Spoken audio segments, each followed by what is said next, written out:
Mirasee.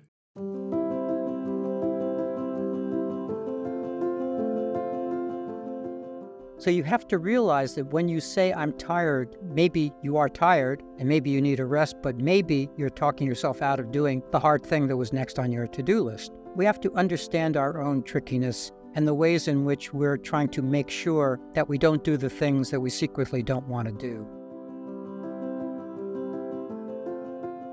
Ever felt lost in a fog of doubt, questions, and what ifs as a new coach?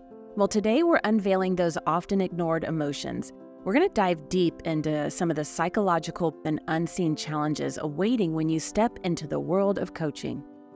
I'm Melinda Cohan, and you're listening to Just Between Coaches. I run a business called The Coaches Console, and we're proud to have helped tens of thousands of coaches create profitable and thriving businesses. This is a podcast where we answer burning questions that newer coaches would love to ask a more experienced coach. Now, imagine you start your coaching practice, only to find it's not just a straight road, but a journey filled with unexpected twists and turns and hidden valleys. That's the exhilarating yet sometimes daunting life of a new coach. Today's burning question has been lingering on my mind. What's really stopping us from reaching our fullest potential in our early coaching days?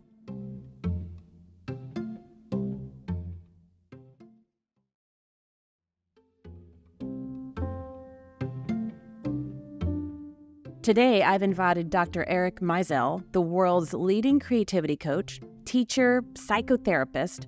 He's also the author of more than 50 books in the areas of creativity, coaching, life purpose, and mental health. He's been practicing as a coach for over 30 years. He's trained coaches for 15 years, and he presents classes, workshops, and keynotes nationally and internationally. Welcome, Eric. Hi, Melinda. It's great to be here. Lovely to be here. I'm really excited to have you on the show. And before we get into today's topic, would you mind just sharing a little bit of your background with our listeners?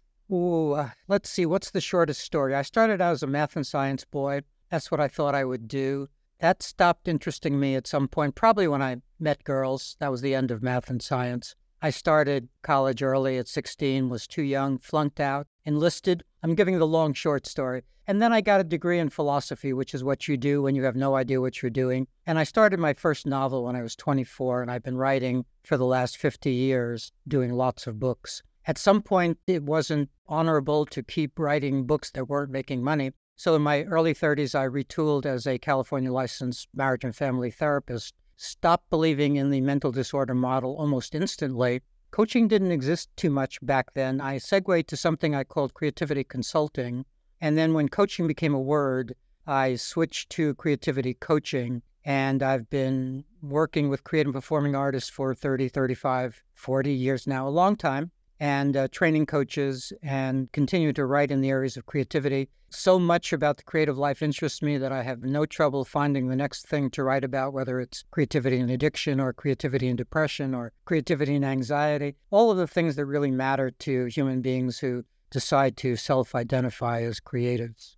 Now, when we're talking with newer coaches, because that's a lot of the folks that are in our audience. Now, today's topic, let me just say this for our listeners. Today's topic is really, you're going to hear me focus on questions around getting started as a coach and using the phrase newer coach. But I believe our conversation, we're going to explore this. I believe the conversation today is also going to be true and applicable if an experienced coach has been doing something for a while and they want to up-level their business model or adapt their business model or scale their business, and they're going into new uncharted territories to grow and expand. But I'm going to really focus this on newer coaches. And so as a newer coach sets out, what are some of the psychological hurdles that new coaches often encounter that you've experienced when they're just getting started in claiming themselves as a coach and getting their business going?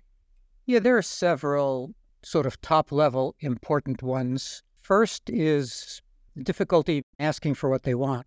They may be easy being of service or giving of themselves, but to ask their list or the people they know to announce their beginning practice, they find that to be difficult. So learning how to ask is an important one. Not feeling equipped, whether to call it imposter syndrome or just not feeling quite ready, is a big one, but the biggest one is misunderstanding the enterprise.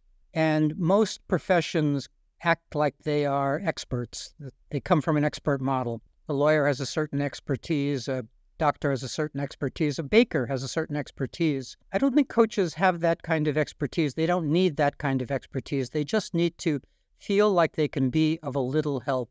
And if they can shift the bar to that place, I don't want to say lower the bar, but just shift the bar from, oh, I'm an expert, but I don't feel like an expert, but I'm supposed to look like an expert, but I don't feel like an expert. Let go of all that expert language and just realize that you're sitting with another human being trying to be of a little help, just as you might with a best friend. You're not expecting that you can solve everything going on in a best friend's life, but you can listen, you can make suggestions, you can commiserate, you can do one thing and another with that friend. And if you can feel that that's what coaching is about, being of a little help, it becomes much easier to accept the reality of another human being sitting across from you. You're no longer taking responsibility for that person or taking responsibility for that person's life or path. You're just trying to be of a little help. So I think that's really the biggest impediment, is one that most coaches don't understand, and that is that the model itself needs to be the right model, not an expert model, but a simple helping model.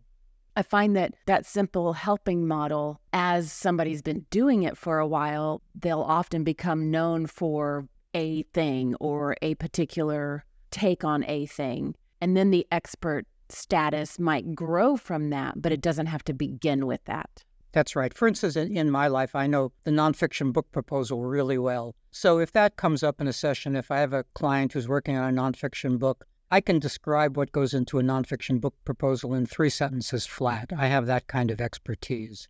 But if I'm working with an architect or this or that, where I have no idea what their world is really like, then I go back to not knowing. I completely go back to not knowing. And my energy there is to ask, how does that work in your world? Oh, so you have an architecture competition coming up to build a museum in Spain. How does that work? I don't need to know how that works. I can't know how everything works. But to ask them how it works, that's actually a quality question, because that forces them to think through, what does it mean to enter a competition and or to win a competition? What's involved there? They may never have lined up those thoughts or articulated those thoughts to themselves. So that not knowing question is actually a very important, useful question. How's that work? How does that work in your world? One of the other hurdles that just came to mind as you're talking through all this, I was thinking back as I set up my business 20 some years ago. I was very happy being an employee. I had no desire to be an entrepreneur. And when I first started my coaching business, I quickly discovered I had been very okay and very comfortable and actually very good at selling other people's stuff. I'd been doing that since I was a little girl, winning competitions for selling the most Girl Scout cookies. And so I could sell other people's stuff. But when it came to selling my own stuff, it was a very different ballgame. And that one kind of threw me for a loop. I think that might go back to that first one you mentioned, difficulty in asking for what they want. Do you find those to be this kind of the same type of thing related?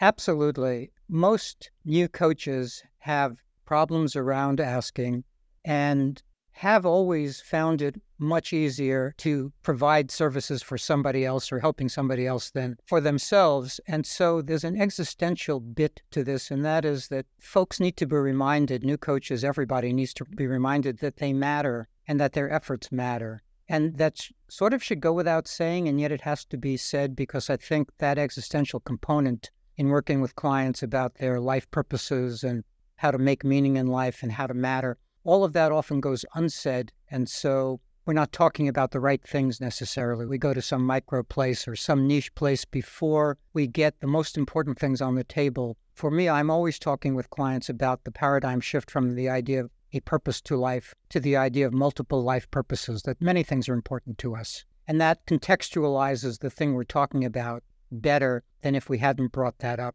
And then the other important paradigm shift that I try to communicate with clients is that the 1,000-year-old idea of seeking meaning is a tired and outworn idea. And now we need to move to the idea of making meaning, that there's nothing out there to look for. Stop looking, stay put, make your own meaning. And one of the things that make your own meaning might mean is opening your practice, creating your signature product, all of those things that coaches do. But now in the context of living a meaningful life, in the context of making meaning in a daily way. I love that distinction and those paradigm shifts. Earlier, you mentioned when you were talking about one of those foundational, those psychological hurdles that we experience, you talked about not feeling equipped and ready and that imposter syndrome. That is something that I see with the new coaches we've been working with for 19, 20 years. It really takes a hold on people and it blindsides them almost. How do you see it manifesting? What are some other ways you see it manifesting among new coaches?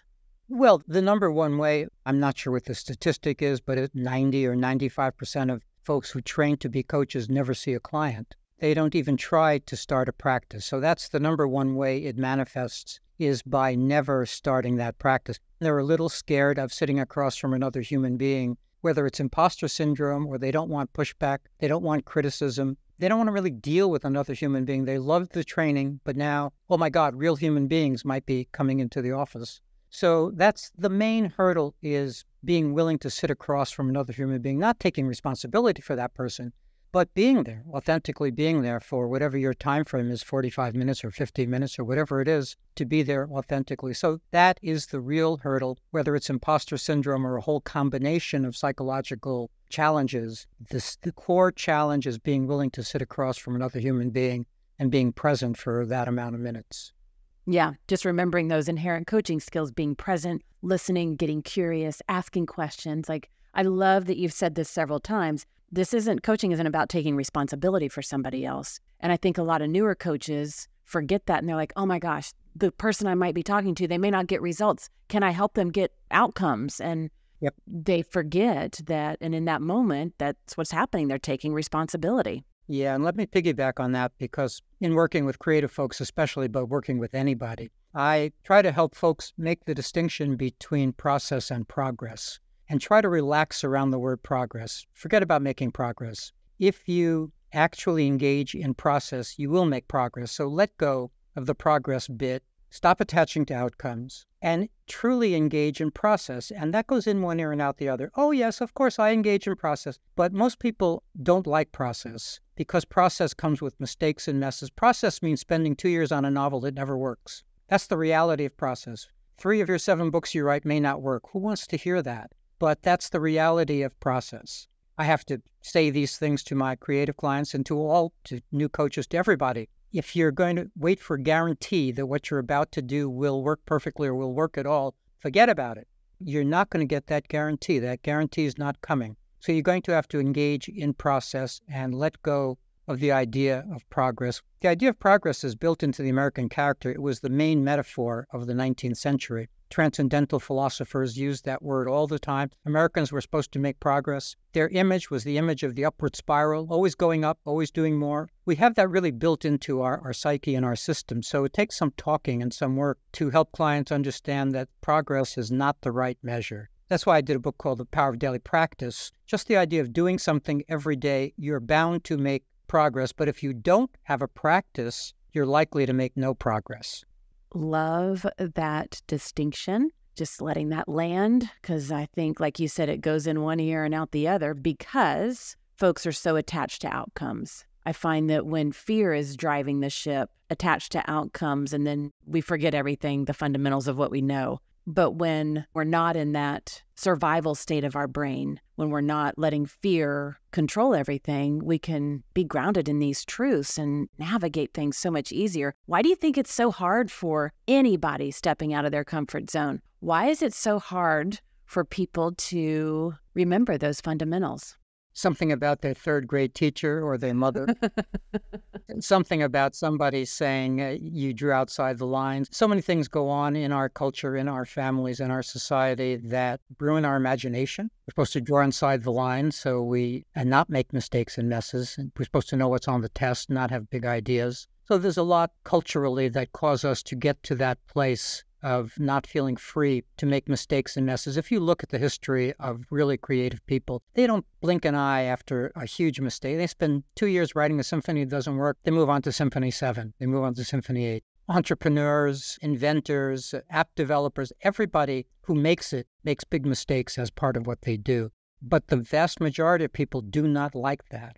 They really can't tolerate that in their system or in their worldview, that they're going to make real mistakes and real messes, that they're going to cost themselves a year doing the wrong thing. or that their signature offering turns out not to be of interest to people, and so they need another signature offering, etc. Most people are not comfortable with this. As soon as they hear about it, they get a little more comfortable. Just the kind of conversation we're having helps them get a little more comfortable, but not all the way to comfortable. The only way to get all the way to comfortable is to take new risks, new courage, put on your suit of armor or whatever it is, your Batman costume, whatever it is, be a warrior, etc., etc. We have lots of metaphors for what's required, but the one thing that's required is courage. It takes courage to engage in process.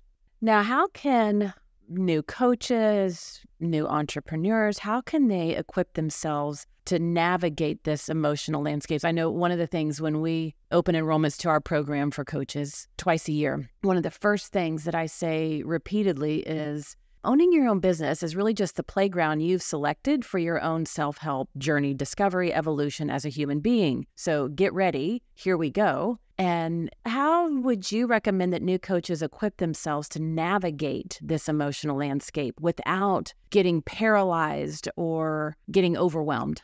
Well, there are many approaches, of course. Let me just name one. One is you form a strong intention. Namely, I want a coaching practice. Let's say that's the intention. So you form a strong intention. You actually mean it. Insofar as you can claim to mean something, you mean it. I want a coaching practice. Maybe you put that up in big font all over the house or on your computer screen or on the refrigerator, or you train your kids to say it every time they see you. You want to practice. Whatever it is, whatever your methodology is, then there are two things to do. Very simple to say. You align your thoughts with that intention and you align your actions with that intention. And so I try to help clients all the time get this idea of only thinking thoughts that serve them, sort of the cognitive component of coaching. And I say it that way because there are lots of true thoughts that don't serve a person. It's a true thought that there are a lot of coaches out there. If that's what you're thinking, that's not a thought that's serving you. That's a thought that's going to half paralyze you or that's going to prevent you from getting started. Wow, there are so many coaches out there. Where do I have a chance? Blah, blah, blah. So even though that's a true thought, that there are a lot of coaches out there, that isn't a thought that serves you and it needs to be disputed. Not on the level of veracity, not on its truthfulness because it's true, but on the level of not serving me. If the thought is a lot of coaches out there, the next thought has to be, wow, that thought is not serving me. And then the third step is to have some kind of global affirmation or some piece of good cognition that you know to introduce there that becomes habitual to say to yourself, like, I want this, or I'm ready, or whatever the set of words are. Let's call that A, the cognitive bit, where you only think thoughts that serve you. And then B, you need to describe carefully what the actions are you mean to take. And as you know, starting a practice, doing anything has a lot of moving parts. Nothing has few moving parts anymore. In a daily way, we need sort of the global to-do list, but we need the daily to-do list, which is really do some copy for my website, really create that ask email, do A, do B, do C, etc. Do those actions. What I'm talking about is the way in which coaches might want to work with their clients, namely, very simple model of inviting clients to form an intention, align their thoughts, and align their actions. It's a very simple model. Kind of can't beat it because it hits all the high spots. But coaches themselves need to know to do this, to whatever the intention is. If the intention is to ask that person, then the thought that aligns with that is just a person, not a big deal, it's just a human being, not scared of criticism, I'm not scared of rejection, I'm not scared of silence, not scared of any of those things. Put it on your to-do list and actually do it. All simple to say, just needs practice, and that's why I keep reminding clients that if they try to institute a practice and skip 2 or 3 or 4 days, they will discover that months and years go by before they do X. If they're trying to work on their novel and they skip 4 days on their novel, 6 months will go by. They won't even know where those 6 months went. So you may have a good reason to miss a day. The problem is when you miss 2 days or 3 days, the whole idea of building your coaching practice kind of vanishes. And you get caught up in all the other things that we could get caught up in nowadays. I want to make it clear to new coaches or anybody, clients, how tricky we are, what a tricky species we are. It's easy to say align your thoughts or only think thoughts that serve you, but let's say the thought is, I'm tired or I'm busy. Those are the 2 most common ways in which people don't get their work done nowadays. Those are their messages to themselves. And because there are enough grains of truth in those messages, people are getting tired and people are busy, they're off the hook. So you have to realize that when you say, I'm tired, maybe you are tired and maybe you need a rest, but maybe you're talking yourself out of doing the hard thing that was next on your to-do list. we have to understand our own trickiness and the ways in which we're trying to make sure that we don't do the things that we secretly don't want to do. And so we have to append a big but, if you prefer an and or a but I'm tired, but I can work on my novel for half an hour, or I am busy, but I'm going to carve out 20 minutes now to work on my website copy. You can't just let the I'm busy or I'm tired or those characteristic thoughts just sit there, or else we won't get our work done. Would you be open to sharing a client story that captures some of the unique challenges and triumphs that newer coaches faces that we've been talking about today? One that comes to mind, I have a client who is doing important work in the world of sex. She's working with sex workers and couples who have not had sex in a long time, and sort of her brand is back to sex. But you may know that the climate is becoming more and more difficult. All of the social media are becoming more censoring of those sorts of things. And many of her outlets for her marketing, I forget if it's Instagram or Facebook, I forget the details in this split second, have shut her down. So whatever a coach does, it has to happen in the real world of culture and society and what have you. So she's had to pivot, and maybe this is the point of the thing I'm bringing up. Coaches often have to pivot from the thing that they wanted to invest in because it mattered to them or because they knew it a lot. It's their true subject matter. But they may have to pivot because maybe something like this, that the world no longer permits it, or it's not working. They thought that there were a lot of people who might want X, and it turns out there aren't that many people who want X. And again, this is about process. This pivoting, you can't get locked into some idea of this is what I stand for, or this is the only thing I'm going to present in the world. I have to help a client understand that they can't get attached like that. It makes no sense to believe that there's only one program for you to deliver or only one subject that's going to be important to you. So I'm not sure if that's precisely a success story, except that she did have lots of other things in her arsenal, shamanic stuff and this and that, places to turn where she didn't have to stay in a market that looked to be closing to her, and she had other places to go. And maybe that's my headline for that story, is to have enough ideas, enough programs, enough offerings that if something isn't working, that doesn't become a catastrophe. That's just a necessity to pivot. Now, let's talk about perfectionism for a second, holding high standards. That's another thing that we see newer coaches struggling with. And I'm a recovering perfectionist, so this is in the early days of my business, this is where I operated from. Now, I quickly learned a very powerful distinction between perfectionism and holding high standards. And so I've not let go of my high standards, but I found that perfectionism existed when fear was running the show. But I still hold those high standards. But a lot of new coaches struggle with perfectionism because of that place of fear or whatever adjective, whatever description that is. What's your take on that? Let me divide that in half. First is the high standards part. I don't think it's high standards so much as the wrong standards. If the standards are around expertise, those are just the wrong standards. So you're going to get stuck with standards you can't meet. It's more wrong standards than high standards. So you can, to piggyback on what you were saying, we should have high standards, but they have to be the right standards, not just high, but the right standards. And it's a high standard to be of some help. That's a very high standard, as opposed to being of the opposite of help, to being of some harm or to be of no use. Being of some help is a high standard. So that's A, wrong standards versus high standards. B, I always reframe perfectionism as an anxiety state because I find that that becomes easier to work with or think about once it's framed as an anxiety state, which I believe it is. I believe it's a certain kind of low-grade anxiety, whether you call fear or worry or doubt or whatever. But I think it's helpful to name it as anxiety because then I can talk with clients about their anxiety management strategies. Do they have any?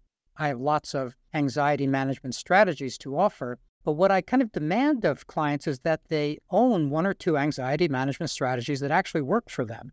I love the perspective, just putting it in perspective and relabeling it, reframing it from perfectionism, which can be, in my case, it was debilitating. Like I knew I was doing it, but I wasn't able to do anything about it. But the reframe, it's like, oh yeah, it's anxiety. I can do something with that. So I love the reframe. I'm sitting here wishing, wow, how come I didn't find you 20 years ago?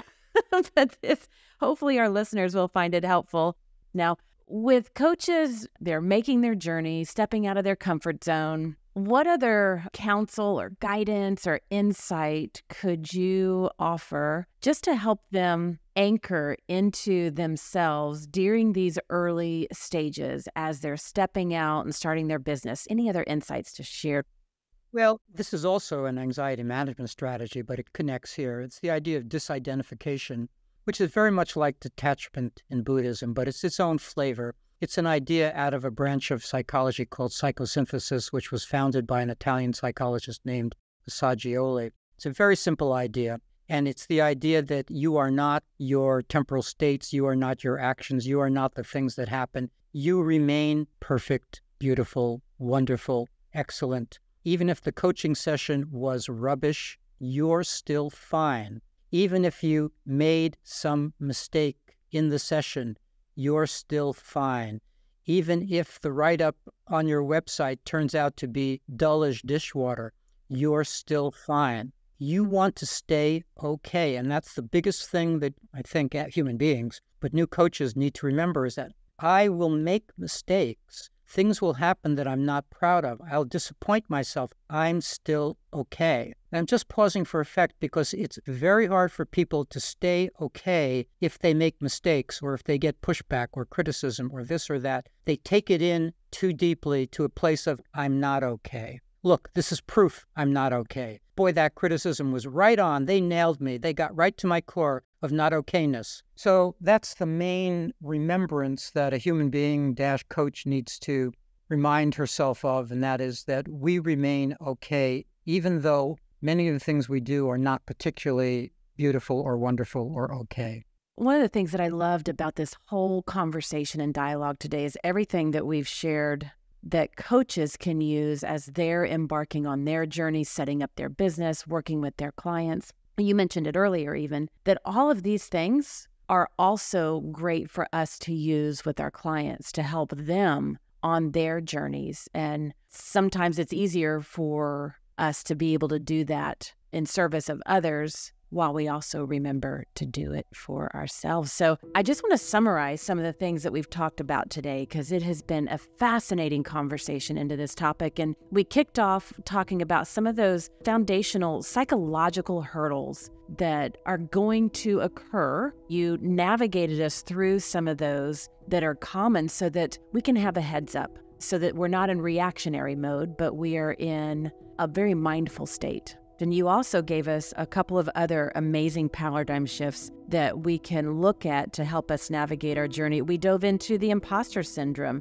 and gave us a great distinction between process versus progress. And you gave us some great insights on how we can equip ourselves to navigate this emotional landscape that we're experiencing, talking about the alignment of intentions and thoughts, alignment of our actions with the intentions, and then having that global affirmation. We talked about sometimes we have to be able to pivot. You gave us that great client story where sometimes it's not the thing that we set out and started with. We can't be attached to that. But when we can be open, we can pivot. Sometimes it's, as one of my friends says, it's the thing that leads to the thing that takes us on our journey. And you talked about having enough in your arsenal. And we even got into the distinction between perfectionism and high standards. And I love that entire conversation. And it has been so fascinating navigating this conversation with you. Eric, do you have any parting words for our listeners?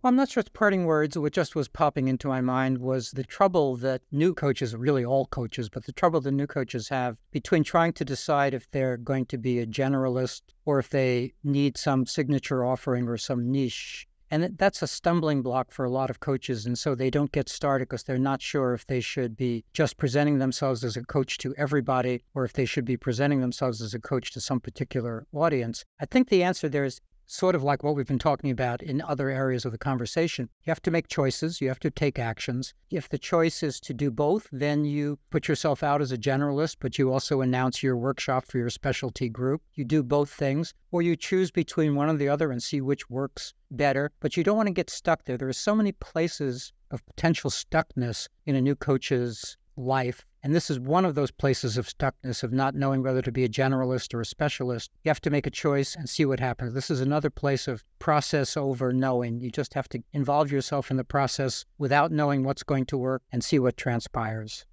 I love it. Thank you for listening to this episode of Just Between Coaches, and also a big thank you to Eric for this incredible conversation. You can find out more about him at ericmaisel.com. That's Eric, E-R-I-C, Maisel, M-A-I-S-E-L.com. Eric, thank you so much for coming to the show. Great being with you, Melinda. Thanks a lot. I'm Melinda Cohan, and you've been listening to Just Between Coaches. Just Between Coaches is part of the Mirasee FM podcast network, which also includes such shows as Blowing Up and Making It.